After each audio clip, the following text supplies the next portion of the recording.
소위 말하자면 연착륙이 불가능하게 도저히 돌아올 수 없는 다리를 건너게 아버지가 한 게 바로 핵 문제 아니에요. 그러니까 김정은이가 네, 그렇죠. 하노이에서 트럼프 아저씨가 퍽 일어나 버리니까 네. 돌아가서 혼자서 중얼거리는 게 이 망할 놈의 영감탱이. 그 트럼프를 얘기한 게 아니라 아니라 김정일 아버지 일을 얘기한 거예요. 그러니까 국내 언론도. 언론이 그걸 트럼프 얘기했다고 잘못 일부 쓰고 있었죠. 있어. 예, 예. 그게 아니에요. 그게 아니고, 김정일을 가리킨다고. 즉 그 아버지로부터 받은 유산이 예.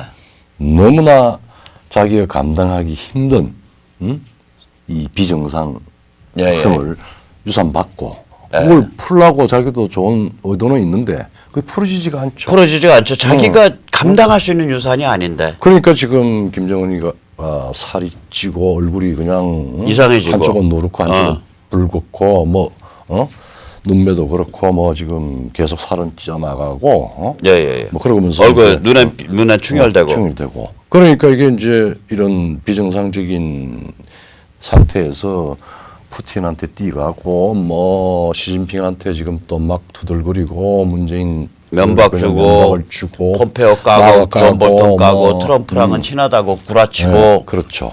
그 다음에 1년 시한 걸 테니까 미국에 내 앞에 와서 얘기해라 뭐 이따구 소리 나고.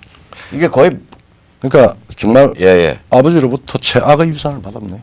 그러니까 우리 이런 악마적 천재성이 없는 애거든 얘는. 나 불쌍해 정말. 나 정은이만 생각하면 눈물이 앞을 가려요. 저 지금 몰라 그러잖아 표정이. 자꾸 웃으려 그러나. 그래서 나 정은이는 예 럼프 형한테 농담으로 럼프 형한테 잘 바짓가랑이 붙잡고 매달려서. 그 비밀스럽게 해야 돼요. 그 다음에 트럼프 타워 그 한층 받고. 그 다음에 딱.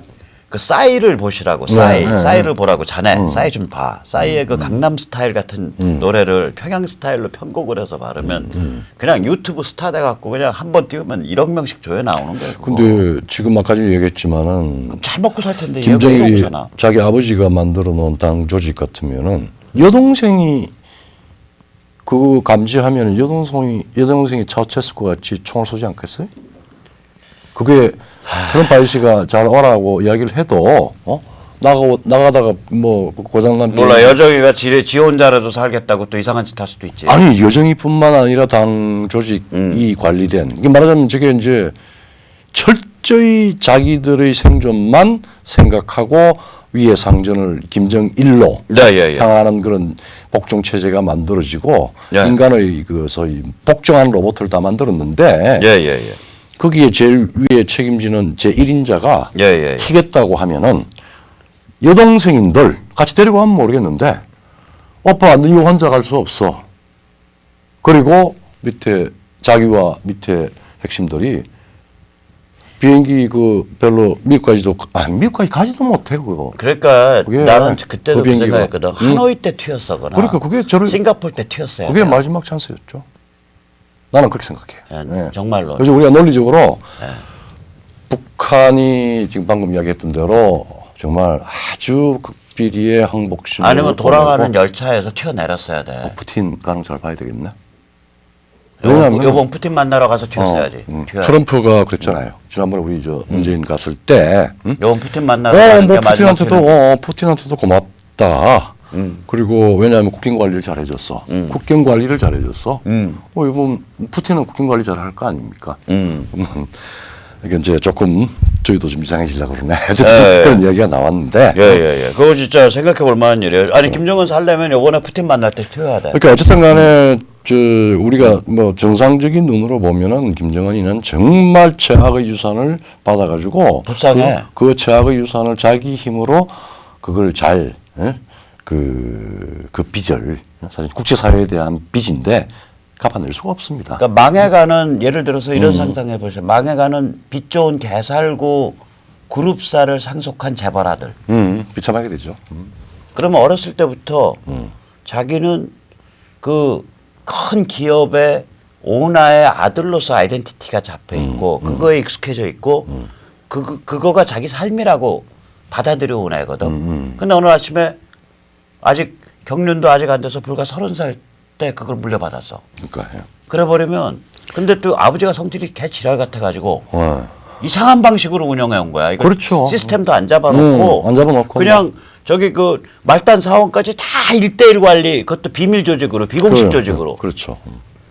그런 조직을 물려받는 이게 살림은 거덜나 있고 적자투성이고 그 다음에 회사 살아보려고 법으로 금지하는 마약 다루고 매춘 다루고 그 다음에 노예노동 다루고 위조지폐 다루고 이게 회사 껍데기는 멀쩡한 주식회사 같이 보이는데 내부는 전부 도저히 지속 가능성이 없는 불법 비즈니스랑 돼 있고 그러면은 이거 물려받은 애 얼마나 불쌍한. 나 진짜 정은이 생각하면요 가슴이 아파. 가슴.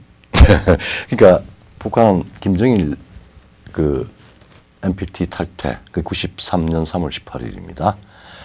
그 아버지가 만드는 최악의 유산. 그 최악의 유산 중에서 가장 최악은 네. 핵 옵션이었습니다.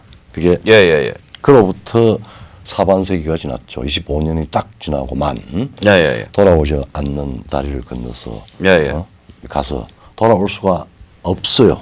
예. 김정은이 혼자 예. 어떻게 트럼프 아저씨하고 잘 비밀 협상해가지고 튀는 수밖에 없는 그런 상태고 지금은 뭐 그러지도 못하고 저러지도 못하고 일종의 그 유화적인 떼쓰기만 하고 있는 거 아니겠어요? 뭐 바라기죠. 그리고 그 밑에 있는 자충으로 조직, 바라기죠. 김여정이가 통제를 하든 관리를 하든 장악을 했는지 모르겠지만은 밑에 있는 그 소위 말하는 범털들, 걔들도 앞뒤가 딱 이게 막혀 있는 애들인데. 아버지의 잘못된 유산에 딱 갇힌 예. 그 친구들이 지금 김정은을 세워놓고 움직일 거 아니에요. 이제 점점 그렇게 되는 점점 거예요. 그렇게 점점 되죠. 수령 연기자가 되는 거야. 그렇죠, 일종의. 그렇죠. 예, 근데 그 저기 뭐야 우리가 이제 북이 왜 저 모양으로 갔냐를 보려면 네. 김일성에서 김정일이 넘어가던 시기, 결정적이죠. 그러니까 80년대 중반에서 90년대 초까지 시기를 봐야 되고 네, 그 앞에도 이게 우리나라의 이른바 흔히 생각하는 그 저기 뭐야 그 보수니 우판이라고 전제된 구역권의 핵심 인맥하고 통해 있어요. 그러니까 자칭 민주화 세력이라고 하는 그 예. 안에 그러니까 YS 민주화 세력 안에 안쪽의 움직임하고 이 민감한 시기 80년대 중반에서 90년대 초까지의 90년대 초까지의 민감한 시기의 움직임이 기묘하게 서로 좋은 관계를 이루어요. 즉 그 말하자면 그 여기에 문재인의 숨은 스승이 있다고. 그렇죠. 오늘 그 얘기를 한번 좀 해보자고요. 밝혀봅시다. 누군지. 자, 그럼 아까 말씀하셨을 때 이제 1985년에 고르비가 신사고 외교, New Thinking Diplomacy라는 걸 표방을 하면서 이제 냉전 끝내가자라고 하는데 그 흐름이 88년부터 굉장히 이제 가속화가 됐죠. 우리 올림픽을 계기로 해가지고. 예, 그 한번 말씀해 주세요. 그러니까 88년에서 한 89년 사이에 생긴. New Thinking Diplomacy를 가지고 제일 먼저 한 게 INF, 즉 중거리 핵미사일 이번에 트럼프가 탈퇴한 거. 예. 그래서 미국에 대한 사인은 우리가 동유럽에서 이제 제한 주권론을 풀고 동유럽의 그 지배를 이제 포기하고 철수하겠다라는 사인.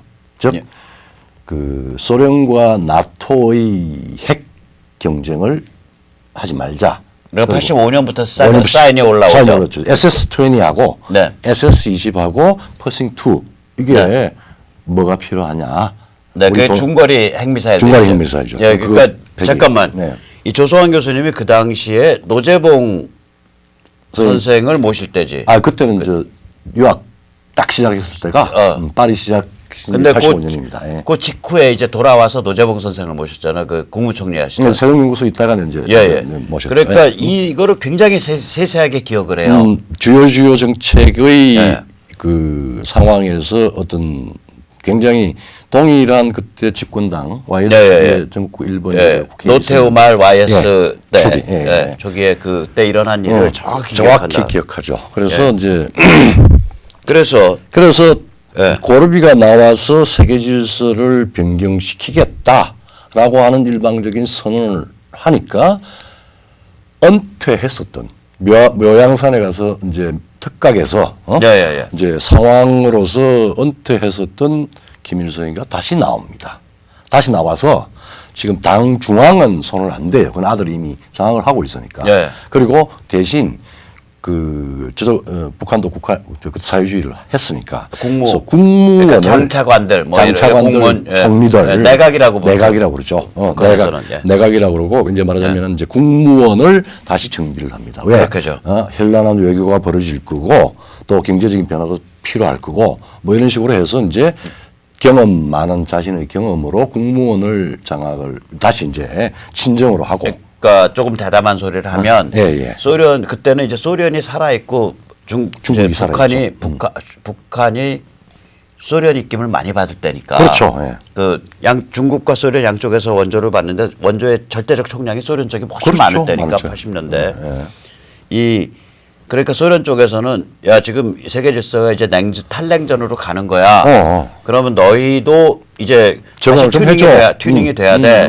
근데 튜닝하는 그 노선을 바꾸려면은 정일이 너 가지고는 아직 약하고 네 아버지가 수령으로서 네 아버지가 기어 나와서 다시 해야겠다. 그래서 김일성한테 낙점을 준 게 85년경이에요. 다시. 그렇죠. 그래서 김일성이 이제 컴백하는 거 아니에요. 80년대 그렇죠. 후반에. 후반에. 예, 컴백을 합니다. 컴백을 하고 이제 우리 남쪽에는 이제 소위 말하는 87년에 민주화도 있었고 그다음 88년에 올림픽이 있었단 말이에요. 그때 이제 우리가 동유럽하고 접촉을 하고 결국은 이 고르비하고도 이제 협상이 되면서 사실은 고르비가 먼저 우리 경제 문제 때문에 한국과의 경제 관계를 이제 맺고 싶어 했어요. 그러니까 88년 소련 공산당에서 그때 그래서 거의 결의를 하죠. 소련 공산당 공산당에서 중앙위 결의를 해서 한국과 지금 우리 올림픽 참석도 하고 그러니까 한국과의 경제 관계를 맺어보자라고 하는 경제 관계 정상화라고 하는 부분을 결의하고 그다음에 12월 달에 88년 12월 달에 이제 올림픽도 끝나고 안쪽 내부적으로는 당에서 이제 한국과의 경제 관계를 맺자라고 하는 계획도 있었고 그래서 고르바초프가 유엔에서 12월 달에 연설을 합니다. 어떻게 하냐면은 소련은 이제 대규모의 군사 국가로서가 아니라 군병력을 감축하고 그다음에 스타트 투 대륙간 탄도 이미 이제 협정을 하고 있는데 그것도 줄이고 그렇게 해서 대대적인 세계적인 규모의 군축 협상을 우리가 적극적으로 응하겠다 했고 그다음에 두 번째로 중요한 이제 유럽의 변화를 이제 동유럽 사회주의권 동유럽이죠. 사회주의권의 주둔하고 있는 소련군을 철군을 하겠다. 잠깐만요. 여기서 이제 그 시청자님들이 잘 몰라. 그러니까 사회주의권 지금 동독, 폴란드, 헝가리, 체코, 루마니아 여기에 소련군이 엄청 들어와 있었어요. 예를 들면 56년에 헝가리 민주화 항쟁 붙었을 때 헝가리 군과 경익을 진압 거부를 한다고요. 소련군 탱크가 밀어버려서 수만 명이 죽거든. 그때 이제 서구 특히 파리의 지식인이 처음으로 스탈린주의의 민낯이 이거구나. 그렇게 해서 아주 그래도 일급들은 그때부터 흔들리기 시작을 해요. 예를 들면 그게 어떤 규모냐면요. 이제 헝가리는 우리보다 인구가 훨씬 작으니까 우리 인구 규모로 무슨 일이 벌어진 거냐. 우리가 미국과의 동맹을 반대하고 우리가 미제 타도를 주장하는 예를 들면 시위대가 쫙 나왔는데 한국의 군과 경찰이 진압을 거부를 하는 경우 용산과 의정부에 있는 미군 기지에서 탱크와 장갑차가 튀어나와 가지고 20만 명을 깔아준 거라고 같은 거예요. 비유하자면 그런 일이 1956년에 헝가리에서 소련군과 헝가리 국민 사이에 벌어졌다고요. 그 정도로 소련군들이 동구에 많이 주둔했어요. 그것뿐만 아니라 그거를 고르비가 88년 12월에 유엔 연설에서 동구 주둔 소련군을 빼겠다. 그리고 말하자면은 외교 전방위화를 선언을 합니다. 그 말하는 냉전이라고 하는 거는 소련 중심의 공산주의 진영하고 그다음에 미국 중심 혹은 자유 진영하고 1, 2세계로 나눠져 있었잖아요. 그때 한국과의 관계 정상화를 암시를 해요. 유엔 연설에서. 그리고 이미 이 소련 공산당에서는 리시코프 총리한테 한국과 관계 정상화에 대한 그 오다를 내리죠. 오다를 내립니다. 예. 그래서 이제 그리고 이제 급박해지는 거죠. 급박해지는 예, 거죠. 그래서 그거 89년인가? 그리고 이제 네. 그럴 때 이제 당연히 북한은 아주 난리가 안 났겠습니까? 예, 그러니까 반대를 하고 막 그러죠. 그때 이제 김일성은 고르비한테 막 저항을 해요. 안 된다. 예. 그러니까 소련 외상인 셰바르드나제가 예. 뭐 여러분 다 기억하실 겁니다. 아시는 분, 연세가 있으신 분들은 예. 고르비가 지시를 해서 평양을 방문을 해요.